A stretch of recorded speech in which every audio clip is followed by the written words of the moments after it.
Welcome, everyone, to the Equine Connection podcast. Carrie Fulmick here, and I am so very excited to introduce our stunning and incredible, strong, this lady moves things in ways that you wouldn't imagine. Jane Hemingway-Mohr with leading edge life skills and is one of our instructors actually for the Equine Connection. But I definitely wanted to have a podcast with her because this woman, like I say, she shakes it, she moves it, and she just does it. It's always about the just doing it. And with horses and leadership skills, I wanted her to share with all of us, what the heck is she doing and how is she changing lives in the leadership world? So welcome, Jane. Thanks, Kari. That was a lovely introduction. I'm blushing, even though you can't see the podcast. That's very generous of you to say, but I've learned a lot of what I know from you, my mentor. So Thank you for that. You're right. I think that being really that just doing it has been something I've had to make myself do and teach myself because, I've got a bit of that perfectionist streak in me, like a lot of us. And, it's very easy to get stuck in it's not quite right yet, so I can't start. And I've learned that nothing happens. Well, the saying, nothing happens unless something moves. And so you've got to just start taking those first steps and you've got to try. And part of leadership, but part of anything is trying and failing. If you try enough things, enough times, you're going to fail as well. And it's kind of not being scared of that and just giving it a go. And Brené Brown quotes, now I don't know who she quotes, I should know that, but it's about the person in the arena. You can't judge, no one should judge you unless they're in the arena with you, kind of thing. And I love it because we physically actually work in an arena, but you can't judge the man in the arena if you're not in there with them. So they're giving it a go. And I think that that's what moving a business or anything in life forward is all about, just trying, because none of us have a magic formula. I think, becoming certified through Equine Connection is almost like a magic formula, but it's not, because yes, we give people all the tools to start their own business and to take those steps forward. But unless they're actually doing it, still nothing's going to happen, even with the best tools in the world. So, I think that that's probably my biggest lesson in this. That's absolutely huge for anything in life, because you can't, it's so great to, yes, I do agree. We have to have the intention and we have to think about all these things. We've got to have our goals. All of those pieces are the components that make, hopefully, that movement happen. But people who just think it will just come, it just can't be. There's no business on this earth that just magically appears. It's all that just doing it. Like you say, that trying, even though little Yoda says there's no such thing as try, there's only do. But in this try that you're saying, it's always try it, because then you're doing it. And even when you fail at it, you have learned something from it. And then you try it again and you do it again. And boom, one time, by cracky, you're going to have that success that comes along with it, because you're making an effort in the world with the just do.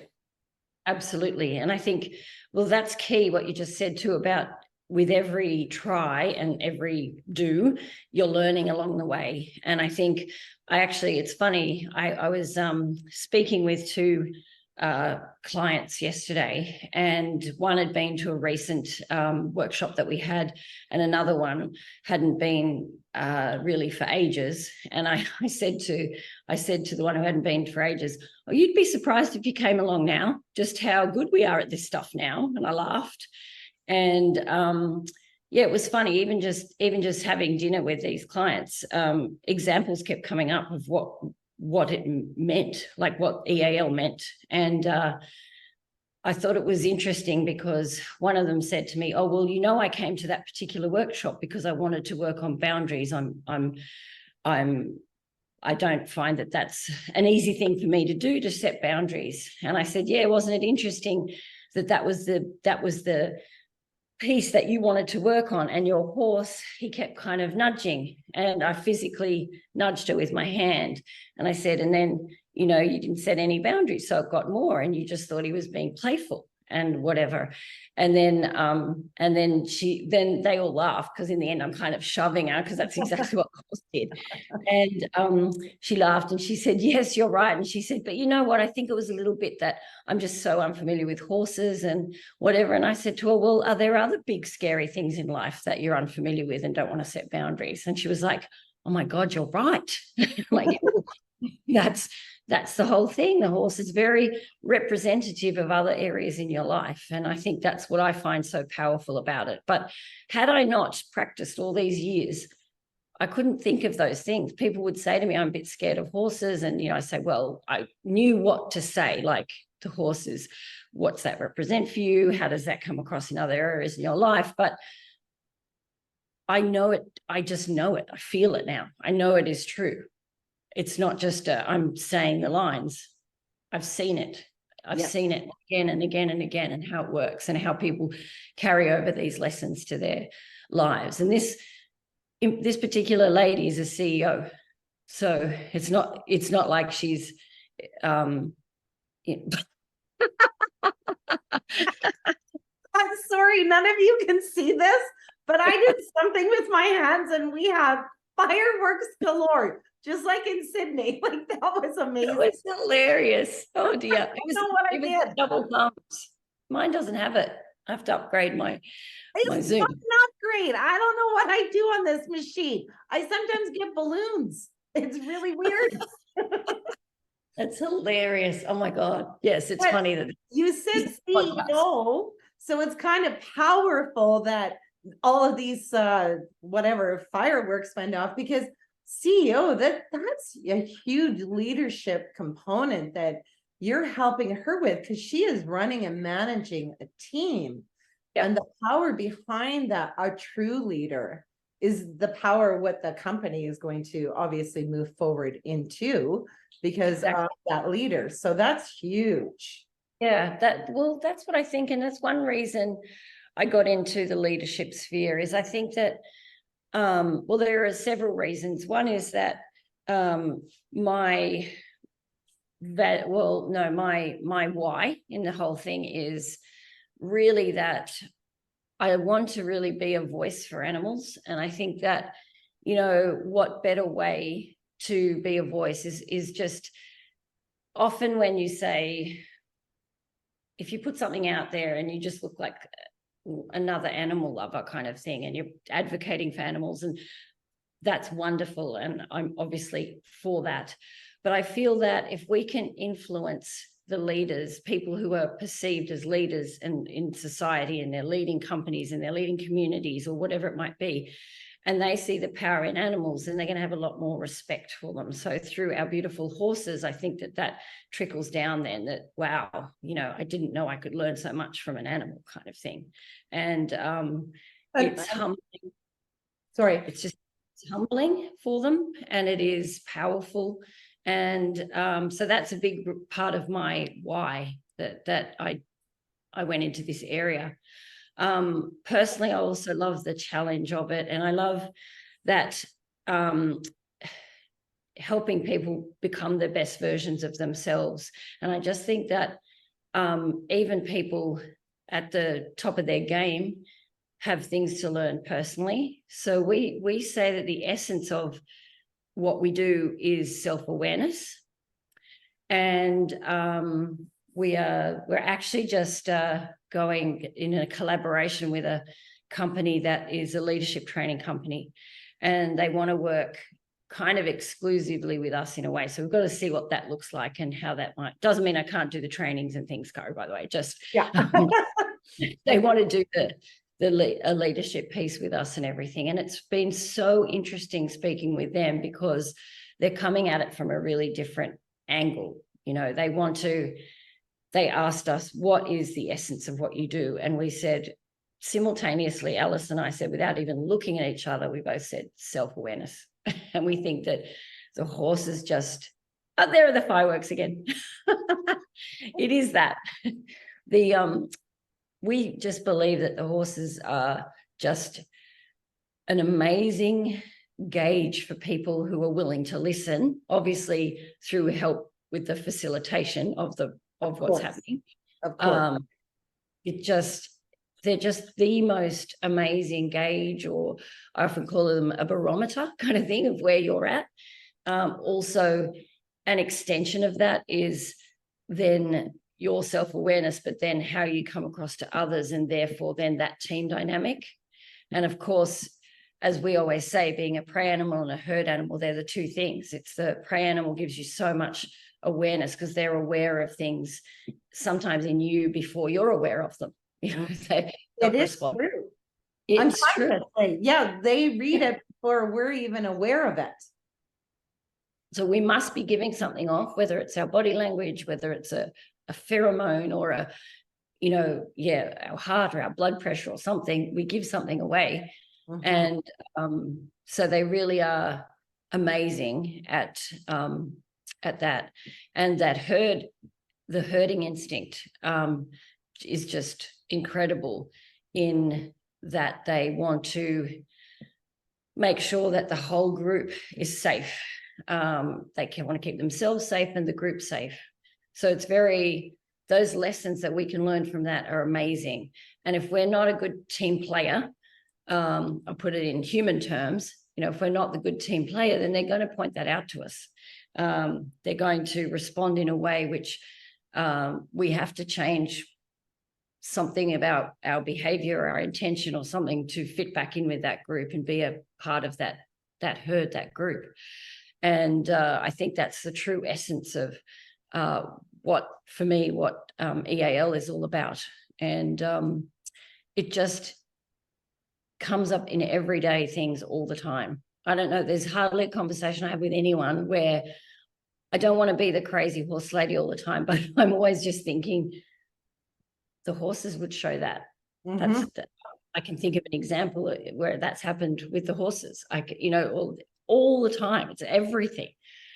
So yeah, it's been an incredible journey for me. So since, as you know, 2015, when you girls came to Australia and we did the initial training in Townsville, that was really life-changing for me. And I'll be honest, when I first went in, I wasn't quite sure what to expect, and I wasn't sure. I'm a lifelong learner, so I just loved taking courses, but I love applying the knowledge too. It's not just about the course. But I thought, well, I'll see what this is like and whatever. And I came away a changed person, and we immediately put it into practice, as you know as well. And on where I'm at now, I think that was really fundamental. We tried to be kind of everything to everybody. So we had youth groups, we had corporate groups, we had women's groups, and we didn't have a consistent message.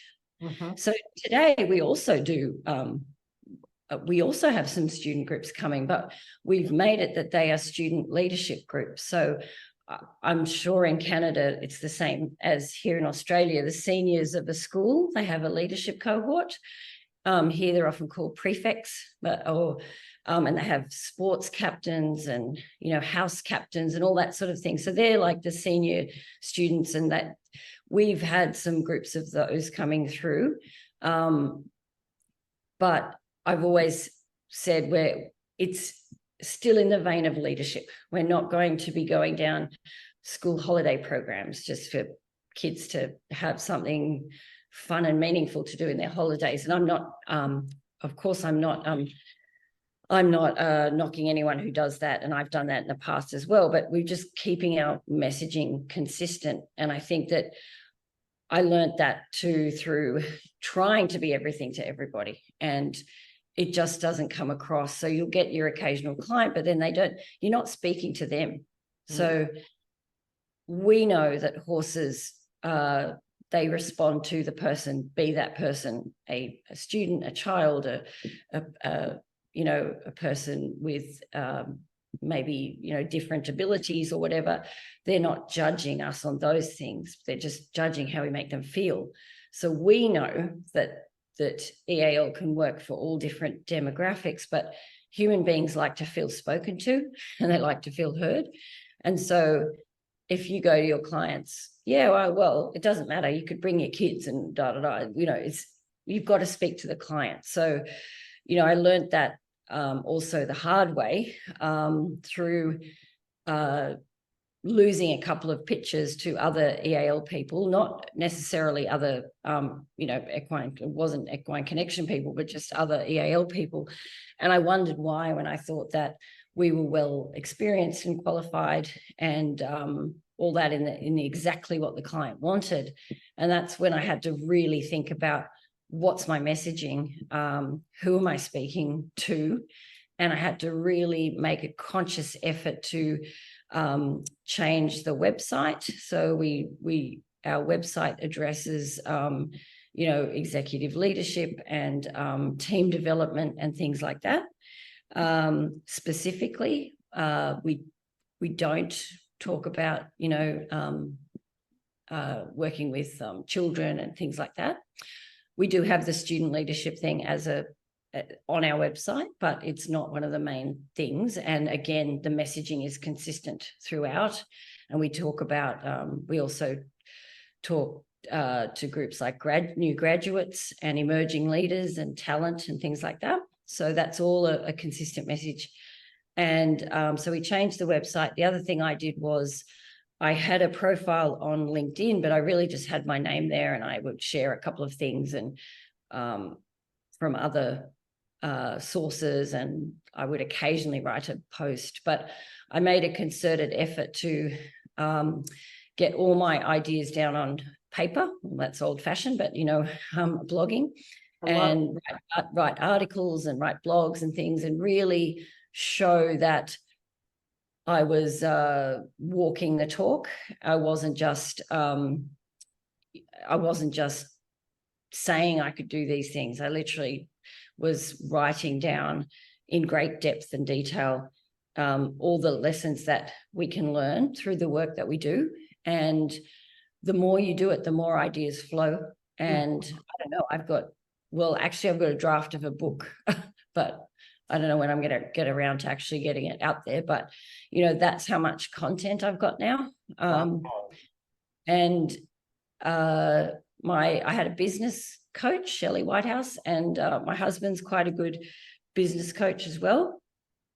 And they both said, you've just got to be more specific to the clientele, and also with the LinkedIn, that's what my husband said. If someone looks you up, they want to see that there's substance behind you. It's not just a picture and I do this kind of thing. So I've made a real thing about having a lot of content there. So if people look up, it's original content as well. So yes, of course, I refer to studies and articles and other people, not just in our field, but in leadership and training and development and all that sort of thing. But there's content there. So some are pieces, some are like anecdotes, but I think that is really important. Absolutely. And I think that shows that you are an expert in the leadership field by showing what it is that you do on a regular basis. And also being in business, that is such smart advice you're actually throwing out there, because business doesn't work that way. You do have to have a clear market in what it is that you are helping people with, because when we have too many balls in the air, like you say, yeah, sure, we'll take them, because to me, then it's just about doing it for the money. But we got to have a passion that goes along with the market that we are wanting to be a part of. And when we have that passion to help in that zone or that component or that area, that's when we shine through, because it's showing that you are the expert, because you continuously stay in that realm of the leadership. So kudos to you. And well, thank you. But also the other thing in that particular realm, and I'm sure it's the same in every other realm as well, but just to say one day, I'm going to now do leadership. It doesn't work like that, because you might get one client, you might get two clients, but you're not, unless you're really versed in what it's like to speak with that demographic, to get to the nitty-gritty of what they want to achieve by coming to you, then you're not going to get repeat business. You're not going to get referrals from them. You're not going to get you great testimonials. Nope. So it's really important. For example, after this podcast, we have a call with a client. We traveled interstate to a client a couple of weeks ago, and we have a follow-up call. And that's another thing that we do. So it's not just, oh yeah, that was a fun day out. This is, would you like, as a matter of course, would you like our insights into what we observed about the team? Whoa. And this team leader is very excited to do that. She saw so much and would like our input as well. And she's bringing someone from HR as well. And so this is a big company. So we're kind of fingers crossed it leads to more. You never know. But either way, we feel that we have something really different to offer to clients and we're proud of that. I'm not saying that, you know, Alice and I are leadership coaches extraordinaire, full stop. We can offer this, which is a really different area and something that not many training organizations offer. And so one of the key client groups that we work with are actually leadership coaches and trainers, and they have done all the stuff they can do in a classroom or, you know, that sort of thing. And they're looking for something really different, but with depth. And so, you know, it's funny. I feel confident enough to say to everyone, we can take this as deep as you like. We can literally, we have to gauge, you know this, Kara, you've got to gauge your clients. You can't let it get to that point of real frustration, but to make it of real benefit, you know, then the horses are always responding. And so there's always something going on. Absolutely. And even if, you know, as if your listeners know that, you know, in the form of EAL that we do, is there are obstacles that the teams negotiate. Even if it looks like it's going really smoothly, you know, what is it? Why is it going smoothly? What's happening? What can you learn about that? And usually, though, it does highlight when things are not going so smoothly. And so there is absolutely always a parallel in there. There's always a lesson to be learned. There's for the humans. And it's just, I think that's another reason I really love this demographic, because they've got to where they are because they want to excel in their jobs or their careers, and they want to do that. They need to be more self-aware, and they need to learn where their growth areas are. And I think this is a real way to show it. I think it shows it way better than just taking another test or psychometric test or having another human being tell you, oh, yeah, you know. Yeah, like it's solid, it's substantial. They're doing it in the moment. They're using their hands, their mind, their awareness of who they are. But then you've got all these other humans and horse beings around you. You're just so there that all that incredible learning, as you said, with all those parallels, transfer to their business life, but not only their business life, transfer to their own personal lives, because it can't be helped but transfer into everything that you are, because that's what the horse actually made did those teachings to help the human to be more aware of what's happening in their own lives. I always say that whatever's happening in the arena is happening in their own life, whether it be at work or at play. That's what's happening at, real life. Yeah, absolutely. And 100%. And I always say too, people can't really divorce themselves from their work person and their home person. You know, yes, we might put on a persona or a mask or a facade. We always say that, and the horses see through that for work or different situations. But underneath it all, we're the one person. And so I think that that's what the horse really picks up on. And if we're brave enough to listen, we can learn so much about ourselves. And it's just an amazingly enriching experience. So I can't think of a better thing to be doing. For me, it's a passion. It's not just a job. It's definitely not, as you say, it's too much hard work as well. You've got to love it. Yeah, it's just way too much hard work. So to not be passionate about it. So yeah, but it absolutely, is the most amazing job I think that you could ever do. It's not really even a job in that way. I so agree with you. And life is too darn short not to do what you absolutely love to do. Agree. Jane, now tell us, just before we're ending here, how can people find you? Like, where are you on social media? What's your website? Give us all the details. Oh, thank you. Well, our website is leadingedgeprofessionaldevelopment.com.au because we're based in Australia. We are on LinkedIn, so we've got Leading Edge Professional Development on LinkedIn, but also me, Jane Hemingway-Mohr. That's where I've got all my content. And we're on Facebook, and we are on Instagram under Leading Edge, and I think, and TikTok. So there you go. We've got the whole plethora of stuff. I focus my energies on website content and LinkedIn, and our beautiful Alice concentrates on the other social media platforms. So, yeah.